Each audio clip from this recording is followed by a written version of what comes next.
Hi, welcome back. So this is the second part of a series of mini lectures on the topic of networking. So getting straight in. Now, what I hope to achieve here is that I'm going to be able to communicate to you the structure of a network, the function of protocols, the advantages of using a layered model. You might be wondering, what are all these network layers? People say layer 2, layer 3. What is this? A layer 2 switch, a layer 3 switch. Why are there layers? And then we'll just compare the TCP/IP versus the OSI model. These are the two competing, I don't want to say competing, but these are the two models in existence in the networking world. And then we'll just describe the importance of addressing and naming schemes in network communications. Now, that's one of the biggest topics, is addresses and naming in networking. Okay, so moving right in. Now you can see here we have three common elements of communication. We need a source. Remember I said that people create communications, but machines can also create communications. Machines do talk to machines, but here we have a person and she would like to talk to someone else. There we go. Now she's the source and there's someone on the receiving end who's going to receive this message. So in order for the communication to take place, we need a message source. We need somebody or something to create communication. Remember, we only need networks if we are communicating. If there was no more communication, we would not need networks. So the purpose for networks is to allow communications to take place across different geographical areas. And then the channel, this is the place where the message is actually going to travel. And then the destination, because if there is no receiver, we do not need to transmit a message. We are sending a message to someone or something. So if we look at the animation, which I have over here, we start with the person creating communication. She wants to talk, and you can see she's on her phone, although they are showing these two people quite close together. But she's on her phone and she wants to talk to this gent over here, and he's on his phone. So there we go. She creates the communication, and then what happens is the message is encoded and it is decoded. So starting from the beginning here, we have a source, the message gets encoded. Remember, she's typing, maybe her language is Spanish, and she's typing it in Spanish, but our computers and networking device speak binary, not Spanish, so it's got to be encoded into a language that computers can understand, which are ones and zeros or binary. And then it's got to be transmitted. You can see from a phone, it's going to have to go through a base station and a cellular network, and through the air because she's on a phone. And then the receiver is over here, and he will then receive the message, but his phone will first have to decode it. He will not be able to speak binary and understand 11100111011. He will have to understand the Spanish, which she wrote the message in, and that's why it will have to be decoded. All right. Now, the definition of a network is a data or information capable carrying item that can deal with many types of communication. Now, the structure of a network is as follows. Data is sent across a network in small chunks called segments. Now, we do not send all the information in one bag. Let's call it a bag. You may imagine you fill up a big bag and that's all your information, you send it to someone. No, if you want to say you want to stream a YouTube video and you're expecting YouTube to send you the information, they don't send it to you all at once. You can see how the at the bottom, the bar at the bottom gradually caches. When caches means it's getting the information, gradually caches in the message, because these segments are arriving one by one. They don't send you a huge bag, they send you small little bags, and your computer puts it into the right order and gets it ready for you to receive or to view. Okay, so let's look at the animation of segmentation and multiplexing. Now, when we are communicating over a network, we have our messages segmented. They are broken into smaller pieces and sent over the communication channel. So you can see there is the process of segmentation. So if you are accessing a web page, the entire web page does not come as one message. In fact, that web page is chopped up into little pieces and sent via the network. And the multiplexing action is the interleaving. It allows multiple access to a single communication channel. Now, if we do not multiplex, then we will have collisions. And how we deal with these collisions is a topic on its own. Now, for example, if you make a telephone call and we use something called GSM, most phones, especially in Europe, use GSM, and that relies on a protocol called time division multiple access. There's only 8 channels available, but there might be 100 people. Now, how do you get 100 people into 8 channels? Well, easy. You got to separate each person in time. So that is a type of multiplexing. Another option is called FDM, frequency division multiplexing.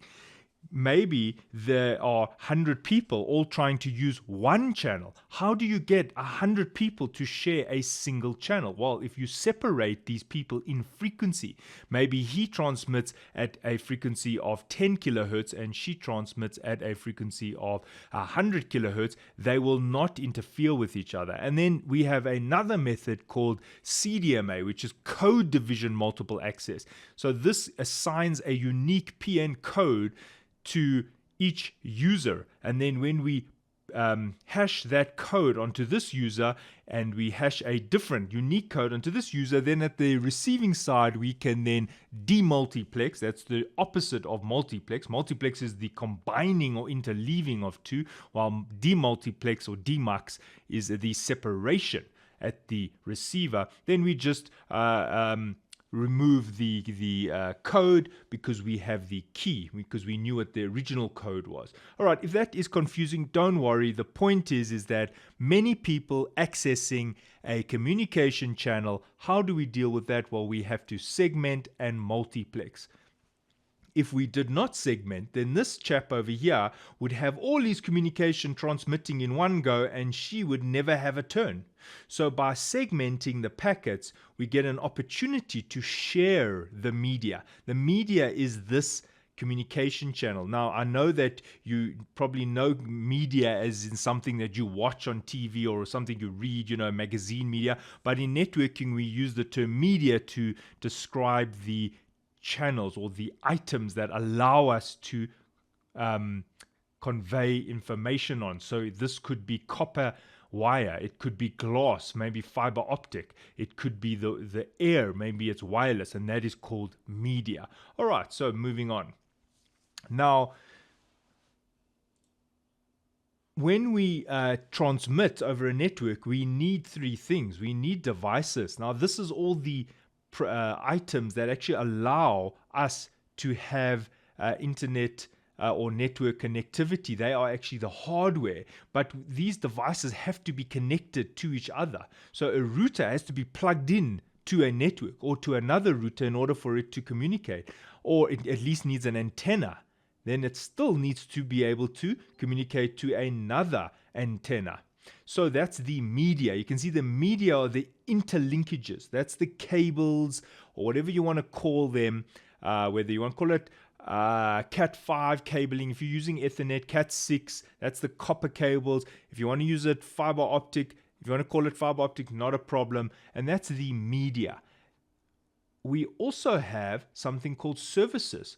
In order for these network devices to work, they need to have protocols that are programmed into them. So it's kind of the software that has little services running. Now, Windows also has services running. For example, if you open your task manager, and you'll actually see there's a tab there called services, and these are all the services currently running in this session while I'm recording this little lecture. Now, whether or not I record this lecture, we'll still find that some of these services will work, but some of these services are specifically here because I'm recording this lecture. Now, this might all be confusing. What I'm trying to say is that there are hundreds of little services that need to run just so that the computer can function. Then there are additional services for all the little things that we use. For example, here's TeamViewer. It's got a service running. Here's SSH. This is a secure shell service running. We have Spooler.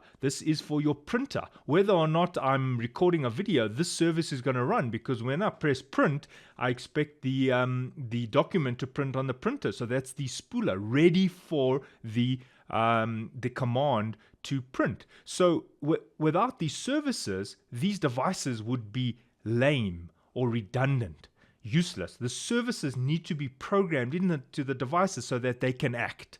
Now, let's look back at these slides. In the structural layout of a network, we need clients. Now, the clients are the end users. He's a client, and on the other side of the network, he's a client.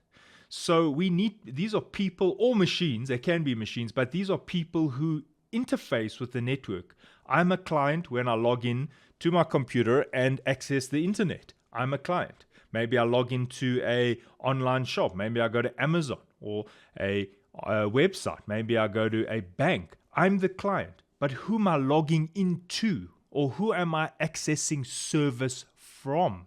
Well, a server. So this is why we have this term called client and server. I'm a client.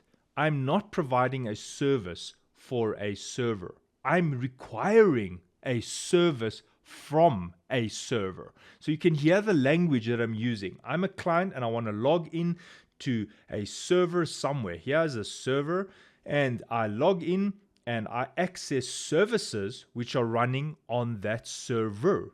Maybe that server is the Amazon server and I would like to do some online shopping. Well, that server is providing me that service and I am the client. So we have a client-server model. Now, data usually originates at the end devices. Why I say that is because for example, Amazon doesn't contact me to sell for me to buy things. I have to go to it. So if I want to go to the Amazon online shop, I have to access the webpage, www.amazon.com. So that is why they say data originates at the end devices. Here's an end device. I'm a client and I access the Amazon server, which would be on a different network. It wouldn't be on a LAN. So if I was accessing Amazon, it would be on a different network.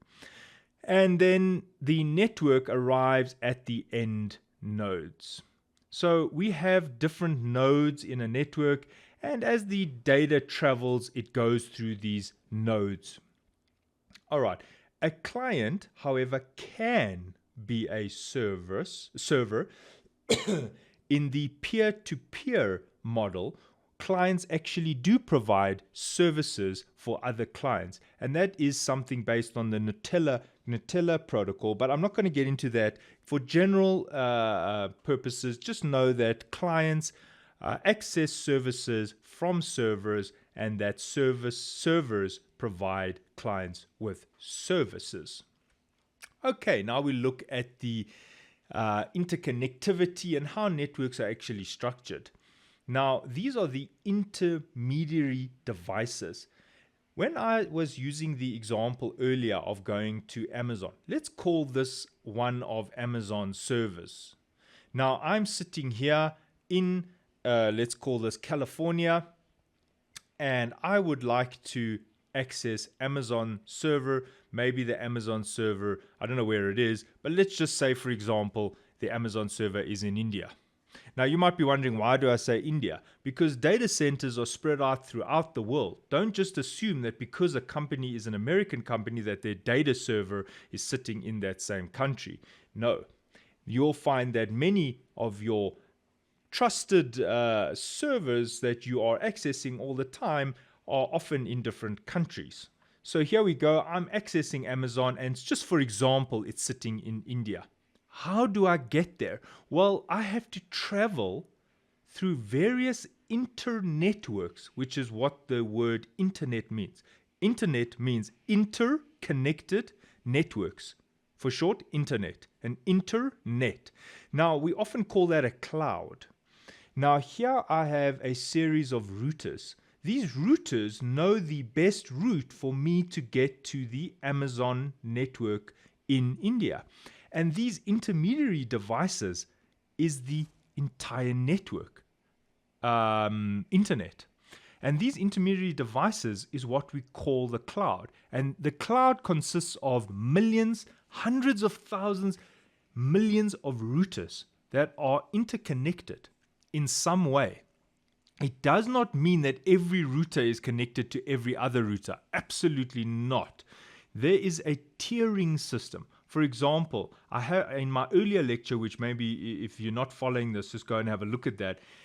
I showed you there was a ISPs. Now, ISPs are internet service providers, and maybe I can actually pull up that slide and you can have a look at it. Okay, so here is the slide of the ISPs. Now, what happens is maybe you're in your local network in California and you've got a local person or a local company that supplies you internet connectivity. But in order to get to India, you will have to go through several ISPs, because the service provider in India is not the same service provider in your country. Maybe you're using AT&T, but now in India, they might be using Bharti Telecom, a different ISP. So in order for your communications to get to India and the communications from the Amazon server in India to come back to you, well, we'll have to have several hops across different ISPs or internet service providers. So don't just assume that every router is connected to every other router. There might be 20 routers in your local regional ISP, which then connects to higher order or core routers at a much faster rate, but they are not the same routers that are connected to the ones in India. There might be at least 10 different hops before it gets to India, and you can actually check that. And I will show you how to actually just check that. All right, moving on. So this intermediary device network may consist of hundreds of routers, and on a moment-by-moment basis, these routers take decisions for the best routes, and it takes decisions based on something called metrics. And I'll give you some examples of metrics. One of them might be loading. How busy is this line? One of them may be reliability, like is this line going offline? Maybe its link status keeps going on off, even though it's not a busy line and its bandwidth is very fast, but it is intermittent. Well, the router will have to make a decision, say this line is not very reliable. What is the bandwidth of the line? Does it have a fast data rate? And so forth. There are several metrics that a router looks at in order to make a decision of which route to send the packet on. So there, or you might even find the packet goes there, there, there, there. It might go there and just straight. And these are the decisions that routers make. Okay, coming to the media. Here we have the copper. You can see there's the Ethernet. And in the older days, we used to use something called coaxial. There's an example of a coaxial. We still use a copper cable and coaxial, but not so much for networking, more for antennas. So if you've got maybe you driving around a big rig, a truck, something like that, and you've got an antenna, you probably find the antenna is connected via something called coaxial cable, which consists of a copper core and then a little plastic spacer, and then the aluminium shroud or foil, something like that. And that provides you with just really signal and ground, while the Ethernet has several transmit and receive. You might have 2 transmit and 2 receive for gigabit connectivity. Right, so we can also use glass as a medium. Now, this glass is not the same as the glass that you drink out of, and it's also not the same as the glass that you see out of if you wear glasses. In terms of the impurities, glass that we use for catering purposes is nowhere near as clear or as pure as the glass we use for communications. And even the glass that you wear on your face with your glasses is also not even close to how clear the glass is for fiber optic communication. Now, what fiber optic communication is there's a LED transmitter here which actually transmits a light signal through the fiber optic glass, and there's some cladding around here, and what you can see how it actually reflects. And one of the reasons why the glass has to be so clear is that if there are little impurities, tiny little specks, well, then the light signal will actually experience attenuation, because the light will actually diffuse a little bit into the impurities. The impurities will block some of that, and then we'll get a lower signal strength or a lower light intensity. So this is why we have very, very clear fiber optic glass, and fiber optic is once again a network media. And then obviously the air is also a network media, because if we transmit over the air is the channel to which the information is traveling on.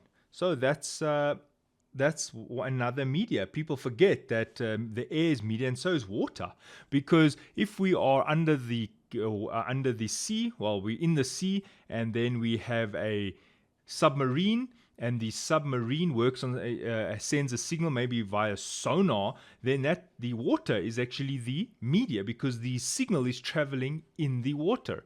And let's have a look at a little sonar image. So here we can see the sonar waves coming through the water, and then the reply or the reflection coming back. So the water is actually the medium. So the medium means let's call it the item or stuff that the information travels through. So that's why we can say water and air are both medium. Okay, media or medium. All right, now we go to the next slide, and we say, what is a local area network? Well, a local area network stands for, LAN stands for local area network, and the word L gives it away. It says local. Now, when you say local, it means on the same network. That means that if you are in a small company and you want to communicate from the first floor to the second floor to another person, you're probably only going to go through a switch. Now, this is what a network switch looks like. And if you have not seen a network switch in real life, I'll just show you what one looks like so you can get an idea. And here are some network switches, and there you can see the ports, and you often see the link lights.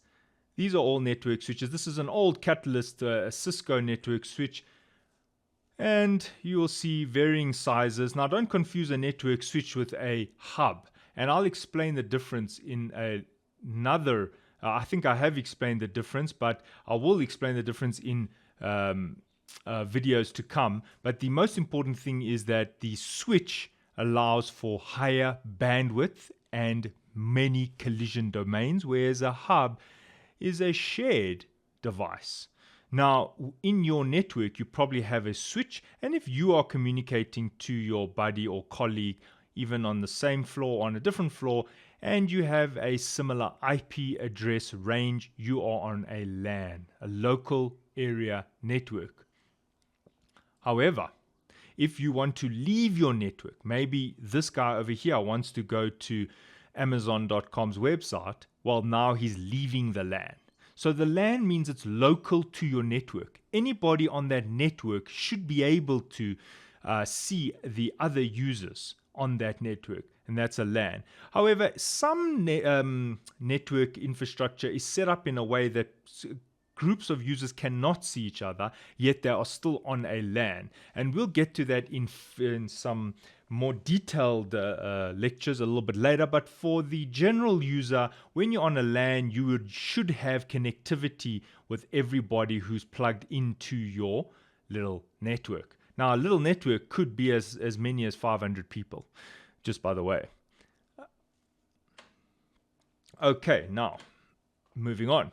Now we see the word WAN, and the giveaway is wide area network. Now, when we open up this network to the outside world, then we are now talking about a WAN. It is no longer a LAN. A LAN is local, while a WAN means you exit the network.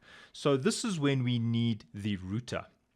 The router provides the gateway or entry and exit point to your LAN. So there's that LAN, and now the user wants to connect to someone on a different network, probably in a different geographic location. Well, guess what? He's got to go through his router because that person over here is not on this network. Therefore, he's got to go through the router. The router's got to be routed. And here is a WAN. We do not know what is present here. There could be several routers. There could be many ISPs. And it comes out this side on the router of the receiver's LAN. Okay, so let's get the language right. Sender, receiver. Sender's gateway, which is his router. Receiver's gateway, which is his router.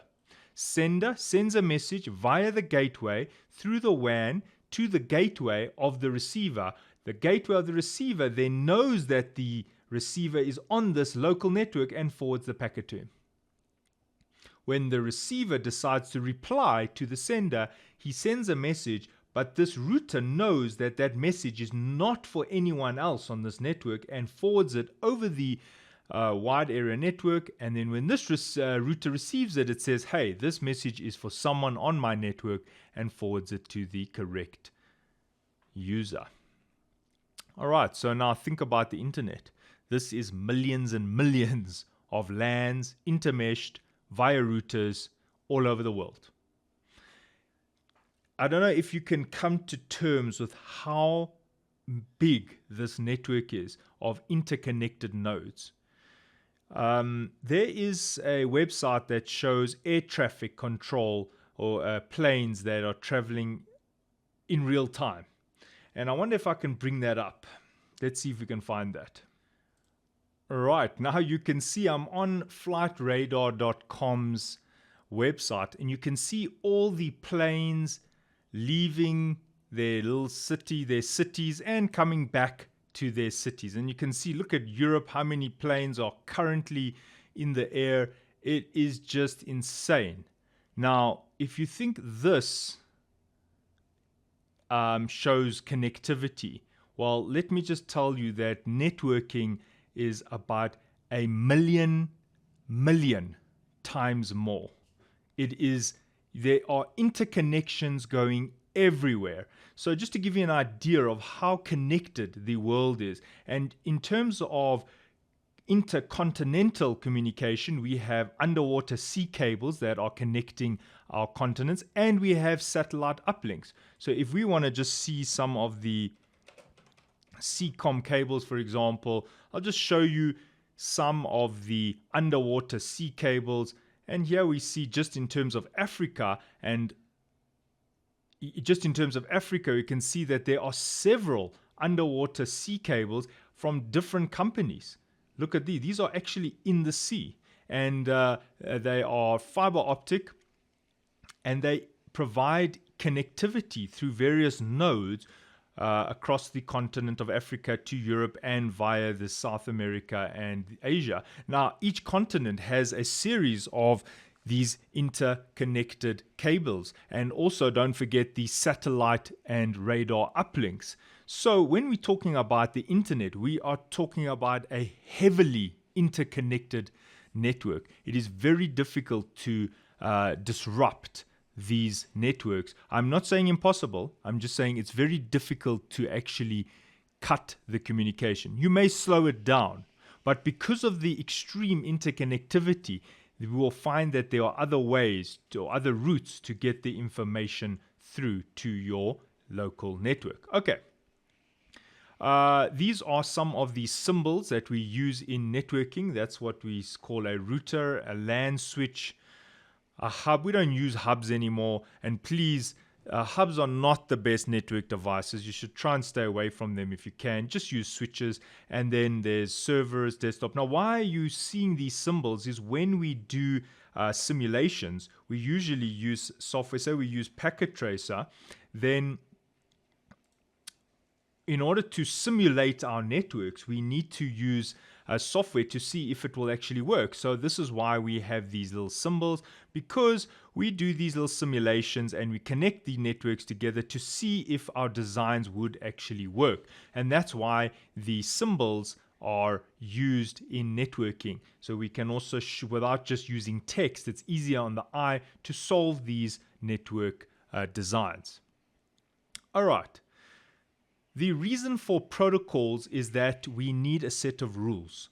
We cannot just communicate ad hoc in any language we want. As I said in my previous little lecture, that if I walk into a room and I speak English, but everybody else in the room only speaks Korean, well, then we're going to have a problem because nobody will understand me. So we have to have a common language. We also need something called turn-taking rules. If I just speak whenever I want to, I will then talk over the receivers who may also be wanting to talk, and then they will never get a chance. So we have something called turn-taking rules. And we have to also let people know when we are finished talking so that they can have a turn. Now, all of this will be explained how this actually takes place. We've got a three-way handshake, which is a method which we use for communications over a network. All right, so what are the reasons for protocols? They govern the format or structure of the message. Why? Why should there be a rule about the format or structure of a message? It's simple, because if I want to connect, if I want to send a message to this guy over here, and I send it in a language that this router does not understand, well, guess what? I'm not going to be able to communicate. If I send a message that this router over here cannot understand, well, guess what? He won't get the message. So we need to have a set of rules of what the message may or may not look like. A message has to be a certain size. It may not be bigger. A message may not have certain characters and so forth. A message has to have a certain addressing system. And these are the little rules that are required. Otherwise, we would not be able to communicate. The process by which networking devices share information about pathways to other networks, we need protocols about how we share the routes. For example, this router might be dynamically set. Dynamically means it sets itself, and it will then need to communicate its routes. Now, here are some of its routes. Means the pathways that it knows exist. It might need to tell the neighboring routers about its pathways. You see, this router knows about that pathway, and it knows about that pathway, and it knows about that pathway. So this router would then need to tell other routers about this route. Otherwise, how will this person be able to get the message to this person? So again, we need a protocol for these routers to talk to each other or share information. How and when error and system messages are passed between devices. For example, going back to this little diagram, I send a message, it goes there, and it gets lost over here. Something happened, and the message never got sent. How does the sender know that his message never got sent? Well, at some point, the router will have to send a reply saying message did not get sent, source quench, or destination unreachable, or whatever it is. There's a whole stack of different error reporting messages that we use in networking. And then lastly, the setting up and termination of sessions. For example, if I want to create if I want to send a message to this person on this network, I have to set up a session. I will then initiate a session with the router and say, I'm now ready to communicate. I will send the packet. The router will then establish that this person can receive the message. Then he will reply by saying, yes, I've received your request to communicate, and I'm telling you, you may communicate. Then we will communicate, and then when he's done, he will say, I am letting you know that this session is cancelled or closed. So these are the some of the rules, or some of the reasons for why we need protocols. All right, now there are a stack of protocols And remember that every method of communication requires a protocol, whether you're using Ethernet, whether you're using Internet Protocol IP, or TCP, or HTTP. All of these require protocols. Now, I'm sure many of you are saying, but Internet Protocol and Ethernet are the same thing, or isn't TCP and IP the same thing? They're not. They operate at different layers and have different set of rules, which during the course of these lectures, I will actually explain to you. All right, now we come to something very important. One of the goals of IP, Internet Protocol, is that it is device independent. This means that whatever device you use, it should work. Because if I'm using an IP phone and over here I'm using a cellular phone, and both of these are using the same protocol called IP, they should actually work. So we need to create technology that actually functions in a similar manner in terms of how they deal with the protocols. That is why if you buy a Samsung cell phone, or you buy a Huawei phone, or a Apple cell phone, they will all work on the same network, because it's not about the technology, it's about the protocol. The protocol is programmed into the phone to deal with, say it's GSM, or maybe you're using code division multiple access, maybe it's CDMA. Maybe you're using GSM. But then if I buy a LG cell phone, I don't expect the LG to be worse than a Nokia phone. Absolutely not. The protocol should work the same. It's not about the tech, it's about the protocol. So that is why wherever you are and whatever device you use, as long as the protocol is there, it should work. All right, we come to the layers now. Now, many people are confused about this layering system. Now, I just want to hop ahead to some of these slides. There we go. We have two models of describing networking. And the first model is called the OSI. And that tends to be called like the European model. And then there's the TCP/IP model, which tends to be called the American model because it originated in the American military. Now, the world uses TCP/IP in terms of our devices. Everything works according to TCP/IP. But when we study networking, we tend to call it the OSI model. These two models are pretty close together. There are, for those who are very specialized in this field, will know there are some major differences. But there is a lot of similarity in the layers in what they do. So we sometimes show them in a comparative view, showing them as say next to each other, so that people can actually see, all right, the 4 layers of the TCP/IP model account for the 7 layers of the OSI model. I'm not going to say which is better. There are some improvements, or there are some better designs in the OSI model, especially in terms of IP4 addressing, whereas the TCP/IP model was a little bit loose with the way they numbered the IP addresses, and that's one of the reasons why we ran out and we had to come up with IP version 6. But it's not about which is better, it's about what's easiest to teach with and understand. And it is easier to understand the OSI model, while the TCP/IP model is a totally viable model to teach with, and some people just teach the TCP/IP model. But the point of this discussion is that a lot of network engineers use the OSI model as their reference model. So that is why it's good to know both. All right, so let's look at this layered approach. Right, so the TCP/IP model consists of 4 layers. We have the network access layer, internet transport, and application. Each layer governs a certain set of procedures or mechanisms, and the network access controls the hardware, devices, and media that make up the network. Then we've got the internet layer. This is the best path through the network, and this is very simplified. The transport layer supports communication between diverse devices, and this might mean nothing to you. So, more importantly, who is the IETF and what is an RFC? Okay, so let's look at the IETF. Now, the IETF is the Internet Engineering Task Force, who is a open international community of people who group together to create standards for the internet, in the evolution of the internet. Now, let me just tell you how important it is.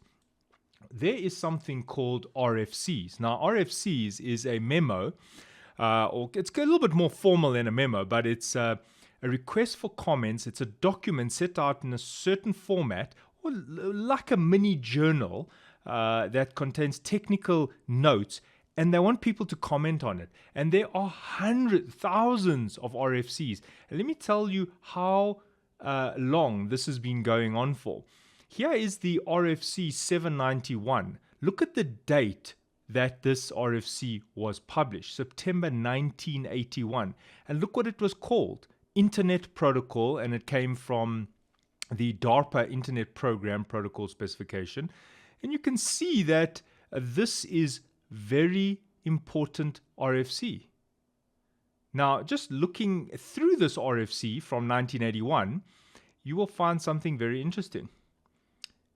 They describe the Internet Protocol and how it interfaces with other protocols, the model of operation, how it actually works, and the addressing.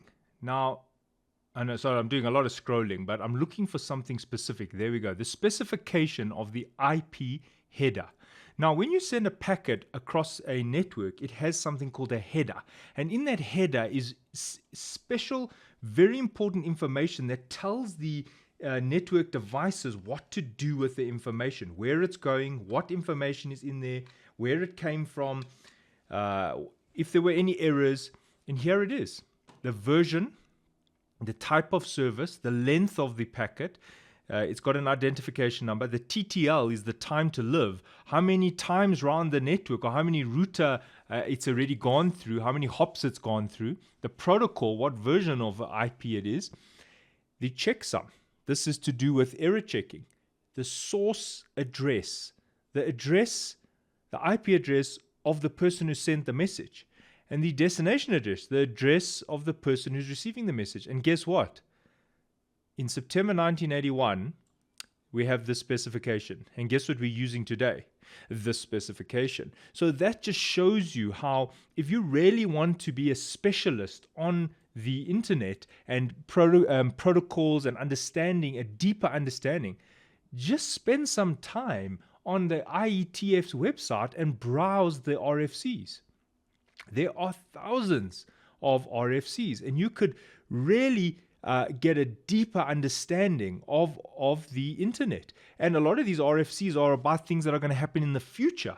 So, you know, when people say to me, how do I become a network specialist? Well, obviously do the courses, CCNA and all that stuff. But if you want to know more and you want to actually also have a future knowledge, go look at RFCs. All right. So we've got the TCP/IP model, and then moving on, we can see that it doesn't matter which model you use, there's a concept. And the concept is that the communication goes up the stack and down the stack. See, this is called a stack. So when we communicate, we'll communicate and the information will go down through the network and back up. And that's what the point of this slide is, to show you that each layer is in charge of certain processes and that each layer has to make sure those processes are compliant before sending the information or the data to the adjacent layer. Okay, so let's look at some animation. We start by making communication. It travels down the TCP layers, goes to the receiver, and then in his device, it goes up the TCP layers. Now keep in mind, who owns these layers? Every single person that has a device that connects to a network has a set of these layers. So these layers are present in all our devices that communicate over a network. Your computer, your phones, and so forth. So that is why these layers are so important. That is why we actually study according to these layers. It is one of the easiest ways to explain networking. Here he's got his email, he's sending an email. The email has got to be converted into data. Remember, computers don't speak English. Then as the data goes down the layers, it's got to have a header. A header tells the next layer where it's going, and the header puts information onto the data so that the receiver can also deal with this data.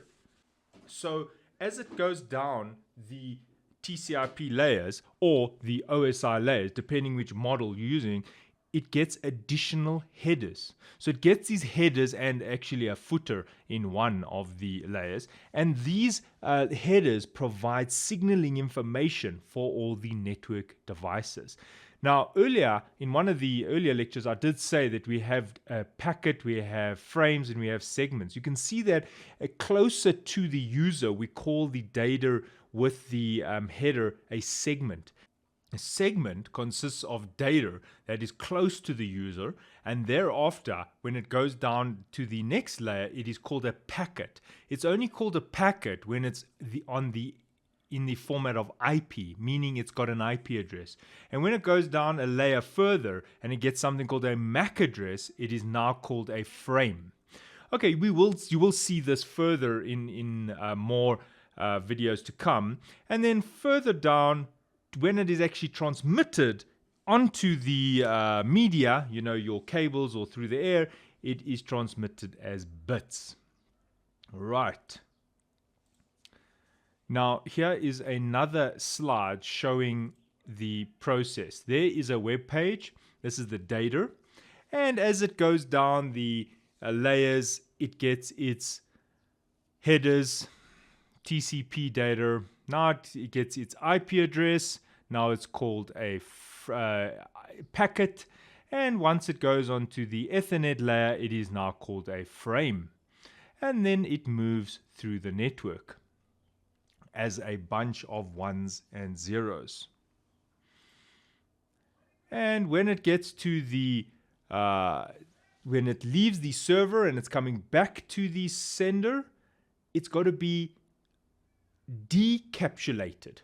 So the first step was to encapsulate, and now it's got to be de-encapsulate. And there you can see as the data travels up the layers, more of these headers are removed until we've got just the user data.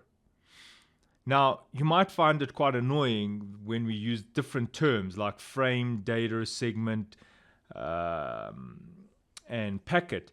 Now, these names describe where we are on the OSI or TCP layer. So when we're talking about frames, we're on layer 2. All right. So now we come to the OSI model, which is the model which we use mostly for describing the processes. Now you can see each one of these layers has a description of what it does. Now in the course of these lectures, you will know exactly what each one of these layers does, and you'll become a specialist on, say, layer 2 and layer 3 if you continue watching these videos.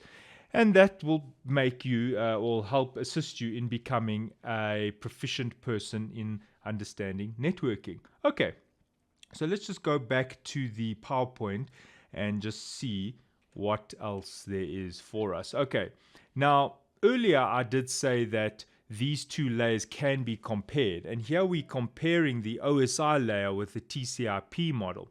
You can see that the American TCP model takes into account two of the OSI models. We've got layer 1 and layer 2, which is effectively called the network layer in TCP. In the OSI model, we call it the network layer, but in TCP, they call layer 3 the internet layer. They do the same things. And layer 4 is also shared, transport layer, but in the TCP model, we're not, but they are the same. And then in the TCP model, we have the application layer, which counts for 3 of the OSI models. model layers: session, presentation, and application. So we see that the OSI consists of 7 layers, while the TCP consists of 4 stacked layers. And there are a lot of similarities between these two models, and this is not a comparison of which is better. All right, so let us look at the animation one more time.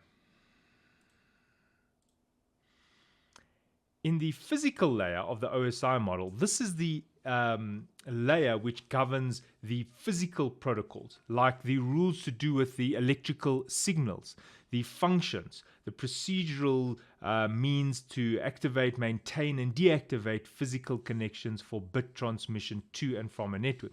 That means how the signals are sent across a network. It's the physical stuff. If you can see and touch it, you're on the physical layer. So this would be your network interface card, the actual chips.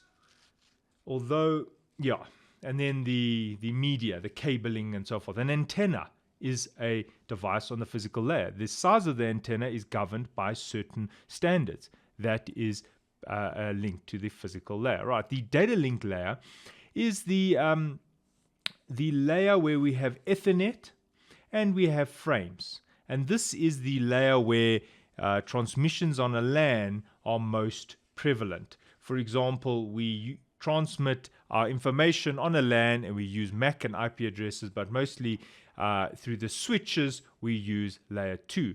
And when we tend to leave the network, we are now going to the layer 3, and this is the layer where we get the IP addresses and have the ability to do some routing. The layer 4 is the layer that's in charge of making sure that the packets got received and they were in the right order. So you could look at the transport layer as being in charge of the network layer. It's kind of the manager of the network layer.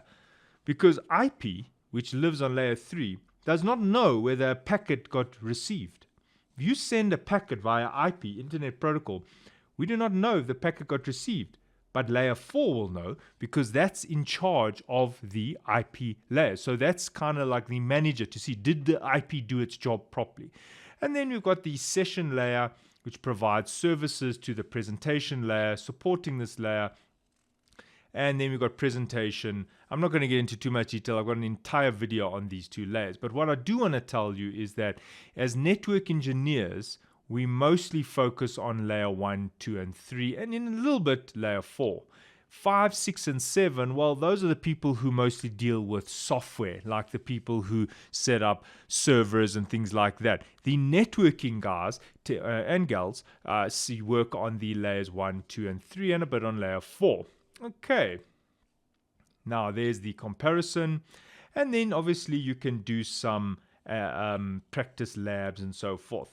Now, there are very important layers, labels in each of the layer. In the physical layer, we are very concerned with timing and synchronization of bits. When must the signal go positive? When must it go negative? When must we disconnect? When must we transmit? In the data link layer, we're very concerned with the source and destination addresses, but the physical addresses. There is a difference between a physical and a logical address. A physical address is the MAC address, which is burned in. When you say burned in, it means it's hard-coded into the ROM chip. ROM meaning read-only. So I'll just show you a network interface card. Now, every device that does transmissions has a network interface card. Now, it doesn't have to be a card, but it can be a network interface board of some sort. In your computer, you'll have this. In the old days, where they used to be standalone, this is what they used to look like. We used to plug them in onto the motherboard. Nowadays, they're mostly built into the motherboard, although if you did pop your port on your motherboard, you could then just go and buy a network interface card and put it into your PCI Express port. All right. Now, this is the network interface card. Now, on one of these microcontroller chips here, one of them is a ROM. And what has actually happened is the manufacturer has put an address on there, and that address is in hexadecimal. Hexadecimal is 1, 2, 3, 4 all the way up to 14. 15. Let's just check hexadecimal. Hexadecimal is up to 16, yeah, because hexadecimal. So there is the hexadecimal range. And it goes up to 16. Now, you might be wondering why in decimal it goes up to 15. And the reason is that in binary, we start from 0. So if you look at hexadecimal, we start from 0, 1, 2, 3, 4, 5, 6, 9. Then it's A, B, C, D, E, F. So this is the hexadecimal numbering system. And if you compare it to decimal, you'll see that it starts at 0 and ends at 16. However, if you're wondering why I said there are 16 positions, because starting from 0 also holds a position. So this would be the first position, second, third, fourth, 16. So we've got 16 actual positions or numbering options. Now, if this is confusing, don't worry. It just means that 0 is a number we do use in computing. We don't start from 1, we start from 0. Okay, moving on. So in our network interface cards, there is a physical address that is unique to only that card. So that means if you buy a Dell laptop in Malaysia, only that laptop in the entire world has that physical address. And if you buy a Lenovo laptop in Australia, well, guess what? Only that laptop has that physical address. So this is something that is unique. And then we come to the network layer. Now, this is where we come to the layer of IP addresses. Now, I'm sure most of you know what an IP address is, and I'll just quickly show you. When you want to look at the IP addressing, change adapter settings. Here we see I have an IP, an adapter here, and you can see that I can put in an IP address. Now that's what the IP address normally looks like. Now this is something I can set manually or automatically, but the point is it's called a logical address because you may set it.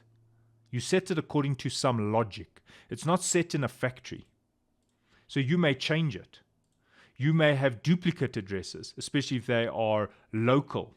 So you may, in your little network, your address might be 192.168.1.1.1. And in another local network, not connected to each other, another local network, maybe in a different location, also might have 192.168.1.1.1. The point is that we can reuse these addresses in our local networks. But public addresses, once again, may not be duplicated. But anyway, the point is we can choose these IP addresses while the physical addresses are burned in.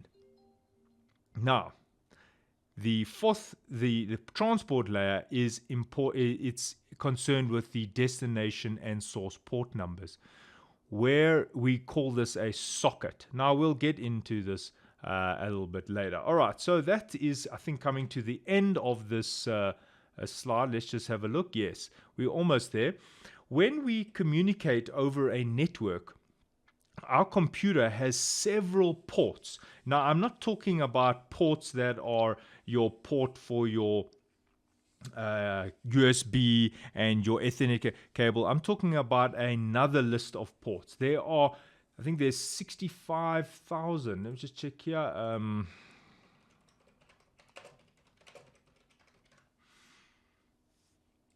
TCP and UDP port numbers. Now, I think there's about 65,000. I just want to check. If we scroll down here to the bottom, yeah, there we go. We've got 65,535 available ports. When I say available, not all of them are available for end users. Some are reserved just for specific programs and protocols, but they're available for use.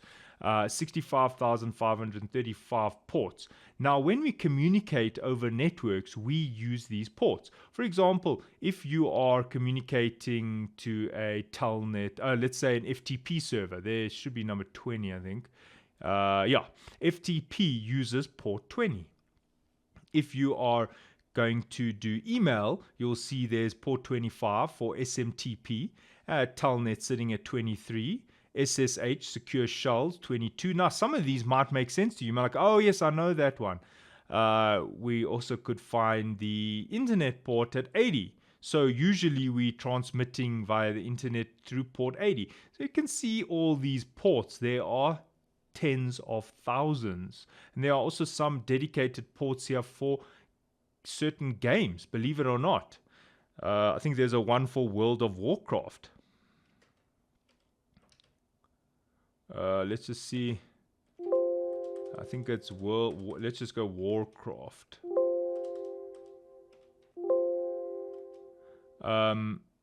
Yeah, so I know there I can't find it now. Oh, maybe it's not World of Warcraft. Maybe it is Star. I can't remember. All right. So some of these ports are actually specific for certain games because those games were so popular. Here we've got a Yahoo Messenger unofficial port and so forth. So you might find some ports here. You'll find remote desktop. You'll find here all the ports that you could even think of should be here. VPN port. Okay, so why is this important? Because there is a stack of available ports, and every time we communicate over a network, this communication has got to leave our computer via a port. And the reason is look here, I've got a web browser open. Where was that other web browser? Okay, I was looking at the RFCs. So here is a web page looking at RFCs. But now let's also look at some news. Now I've opened a new web session, and let's go to Macro, which is a shop. And there's a online shop, and let's go to Amazon. So I'm creating communication. As you can see, I've now got how many ports, how many web tabs open. I've got the RFCs, that's at IETF.org. I've got News 24 if you're interested in some news. I'm not. And if you want to buy some stuff at Macro, maybe you want to get some bags here for your travel. And if you go to Amazon, so why am I showing you this? Because how does the computer know that the packets, when I click this button, when I click this icon of a sunglass, how does the computer know to route those packets only to do with the link to the sunglasses through to this tab? Why doesn't it merge into the macro tab? Why, when I press to look at these bags, the computer knows that the information coming back must go here? Well, that's the port numbers. By tracking the port numbers, the router and the computer know where the information must go back to and where it came from. So this is the reason for the port numbers, and it's also called a socket. Okay, the port number with the IP address is called a socket. And at any point in time, you could go and press CMD to bring up the command prompt and just say netstat. And these are all the current connections that are taking place on my computer. For example, right now, I have a connection to 10.0.0.15, but look at that. Look at that port number, 49,688. That is a certain communication little session that I got. I've also got another one at 49,816, 49,024, blah, blah, blah, blah, blah. Notice it even gives you the protocol of where it's going. So let me create more communication. Let me initiate more sessions. And then what should happen is I should be seeing more ports opening up. So what I'm doing is, you're not seeing it, but I am actually just opening lots of web pages on another screen that I have, and we'll slowly see this table or list being populated with all the connections. You see, there's some going to the internet. I can see that. There we go. These are the little sessions that I've created of other websites. So this is how we keep the communications separate. IP address plus the port number. Okay, if you don't understand that, don't worry. I will go over that in more detail in the future videos. So that brings me to the end of this part of the introductory lectures on networking. Thanks for watching. Cheers.